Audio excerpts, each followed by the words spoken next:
Bonjour à toutes et tous. Petit point sur la serre pour vous dire où on en est. Sur les semis, sur tout ça. Alors, là, j'ai des bonnes et des mauvaises surprises. On va commencer par les mauvaises surprises. Les mauvaises surprises, c'est que comme il fallait que je m'y attende, une partie de mes semences délicates ont eu un souci. J'ai des semences en fait un peu anciennes qui n'ont pas du tout accepté les différents déménagements. Et vous voyez là, j'ai un flop total sur un certain nombre de semis. D'autres qui ont très très bien fonctionné, comme par exemple en fait ici, là les capucines, ça y est, tout sort. Je pense que je vais avoir quasiment à 100%. Peut-être un ou deux trucs qui traînent. Voilà. Et puis donc ma stratégie cette année sur les tomates, ça a été de récupérer partout dans les pots à agrumes, dans les bacs et tout ça, les tomates qui naissaient, qui spontanément sont venues, de les mettre, donc de faire un premier repiquage dans des godets comme ça de 4 par 4, si possible de haut, et pour vous dire en fait où j'en suis, hein, donc je rappelle que tout ça a poussé spontanément, j'en suis aujourd'hui au deuxième rempotage. Hein, avec ça commence en fait à devenir sympa. Donc ma stratégie cette année, puisque je sais absolument pas ce que j'ai là-dedans, c'est d'attendre au premier étage de fructification et de pouvoir faire une identification.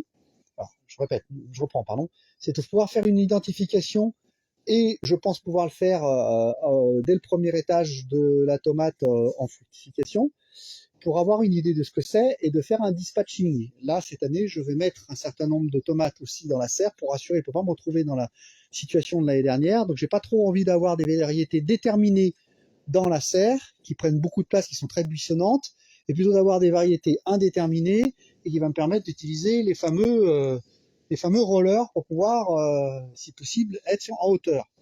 Les agrumes se plaisent vraiment. Regardez un peu toutes les fleurs des agrumes que j'ai en fait ici. Regardez un peu comment tout ça est en train de se porter. Encore en fait ici des tomates. Alors on voit très très nettement. Hein. Enfin, je veux dire, vous allez croire que je fais de la publicité, mais oui, j'assume. Je fais de la publicité pour cette serre bioclimatique. Regardez la taille des tomates qui sont ici. Alors j'en ai quelques-uns spécimens qui sont sympas, mais en moyenne, ce qui se trouve sur les tonneaux et donc qui séquestre en fait de la chaleur est bien plus haute. J'en profite pour dire qu'il y a quelqu'un qui l'autre jour a posé une question extrêmement pertinente du fait de cet écran de verdure qui est là. C'est vrai que la serre est moins performante. Pourquoi? Parce que ça cache les tonneaux et donc je capte moins de lumière. Le but, c'est pas d'avoir autant d'agrumes, que ce soit aussi serré. C'est que j'attends, j'ai fait cette collection pour pouvoir marcoter, pour pouvoir faire tout un tas de choses en vue de la construction de la très grande serre qui elle va faire 40 mètres carrés où je vais pouvoir 40 mètres de long pardon et où je vais pouvoir avoir un agrume sous chaque mètre. Regardez-moi cette splendeur. Voilà les goji. Regardez comment ça pète les goji là. Bon, j'ai une petite maladie a priori là. Hein, un petit truc là une petite maladie, je sais pas ce que c'est. Regardez aussi des agrumes achetés en supermarché. Alors je suis pas spécialement pour acheter des agrumes en supermarché, mais il faut dire que ça marche. Les prunus, ben ça y est, ils sont partis. C'est toujours. Et puis regardez en fait là tout ce que ça va donner. Regardez un peu tout ça, là, tout ce qu'il y a là, c'est en train de tout partir. Alors bon, je les soigne hein, quand même. Hein. Tous ne sont pas encore rempotés. Bref. Et puis de ce côté-là, les choux fourragés, ça j'ai récupéré ça comme ça en fait un chou fourragé qui avait fleuri là dans le village. J'ai récupéré les graines, voilà où j'en suis. Les radis, voilà, des salades. Ça pousse doucement les salades. Hein, voilà, les échalotes un tout petit peu en fait aussi. Et puis alors là par contre. Et puis là, par contre, en fait, voilà, hein, regardez les betteraves rouges, les salades, la mâche, et puis vous voyez ça, Bon, bah, c'est de la mâche qui est en train de monter. C'est la mâche qui est en train de monter. Je vais surtout pas jeter ça parce que ça va me permettre de faire de la graine très tôt et de pouvoir avoir une semence bio top, propre pour l'année prochaine. Donc, de toute façon, je vais pas y couper hein, l'année prochaine. Je sais que cette année, dans ma facture énergétique, je vais devoir capter l'histoire du. Je vais devoir acheter un déshumidificateur électrique parce qu'ici c'est tellement humide que bah, je veux garantir mes semences et j'enfermerai ça dans une pièce et je ferai baisser très fortement le taux d'hydrométrie parce qu'au naturel. Regardez-moi en fait, regardez-moi le citronnier. Vous trouverez des photos de comment il était il y a quelques mois de ça. Enfin voilà, ça ne trompe pas. Alors je les bichonne, hein, ils sont dans des quasiment tous dans des grands pots. J'avance tout doucement, hein, vous ne voyez peut-être pas, mais chaque semaine au moins un agrume par semaine passe d'un petit pot comme ça à un gros pot comme ça.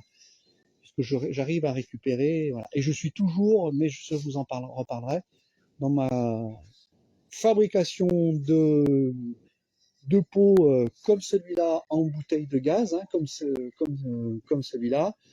Et j'ai une collection énorme. Hier, quand je suis allé en Sud-Gironde pour faire la formation à une station-service, il y avait 4 bouteilles de gaz qui traînaient. Je me suis arrêté, j'ai demandé l'autorisation au gérant qui m'a dit il n'y a pas de problème, prenez monsieur. 5 même, parce qu'il y en avait une grande. Et j'ai récupéré. Et du coup, là, je vais avoir de quoi maintenant changer tous les pots pour faire des trucs comme ça.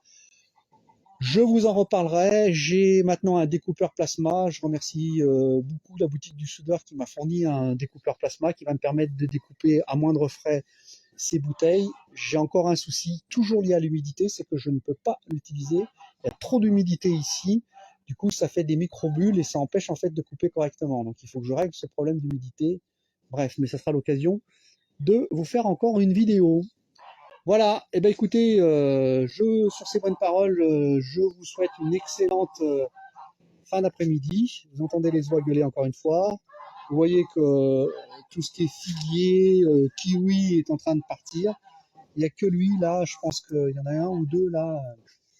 Voilà, je pense qu'ils sont dead, mais on va bien arriver à faire le truc.